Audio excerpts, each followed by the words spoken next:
తెలంగాణ నీళ్లు తీసుకుపోతామంటే ఊరుకునేది లేదన్నారు మాజీ మంత్రి కేటీఆర్. సీఎం రేవంత్ నిర్ణయాన్ని మార్చుకోవాలన్నారు. రేవంత్ నిర్ణయం మారకపోతే మరో ఉద్యమం తప్పదని హెచ్చరించారు. తెలంగాణలో కోవట్టు పాలన నడుస్తుందని కాంగ్రెస్ ఎమ్మెల్యేనే అంటున్నారన్నారు. గోదావరి జలాలపై బీజేపీ తన వైఖరి చెప్పాలని నిన్న మీటింగ్ పెట్టించింది. కమిటీ వేసేది చంద్రబాబు అన్నారు.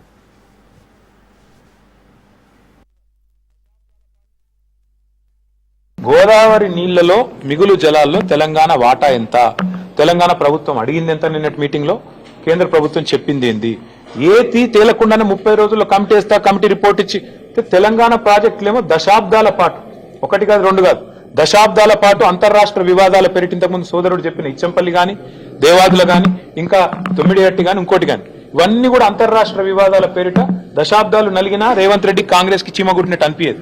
కానీ చంద్రబాబు అడగంగానే 30 రోజులు రిపోర్ట్ రావాలి, 31వ రోజు గోదావరి జలాలు కింది కురకాలి, పొంగి పొరలాలి, తెలంగాణ మాత్రం ఎండాలి. ఇదా నీతి. అందుకే మేము అంటున్నాం, ఎవడు అబ్బసొత్తని ఇస్తావు నువ్వు గోదావరి జలాల మీద హక్కు? ఎవడు చెప్పిండి నీకు 30 రోజుల కమిటీ ఒప్పుకోమని?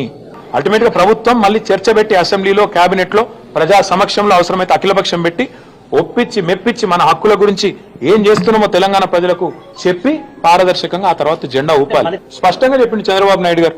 మీటింగ్ పెట్టిందే బనకచెర్ల కోసం. ఎజెండా నెంబర్ 1 బనకచెర్ల కాదంటాడా రేవంత్ రెడ్డి?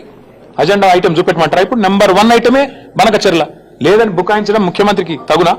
నిమ్మల రామానాయుడు గారు బయటకు వచ్చి చెప్పినారు, ఆంధ్ర ఇరిగేషన్ మంత్రి గారు, మేము అడిగినాం బనకచెర్ల గురించి, రేవంత్ రెడ్డి ఒప్పుకున్నాడు, కమిటీ వేసినాం, 30 రోజులు ఓడిచిపోతుంది, 31వ రోజు మా శిష్యుడే కాబట్టి ఆడిచ్చినట్టు ఆడతాడు, ఆయన జుట్టు మా చేతులుంది, ఓటుకు నోటు కేసు ఇంకా ఉన్నది, కాబట్టి ఏమన్నా చేస్తాం అని ఫుట్బాల్ ఆడుతున్నారు.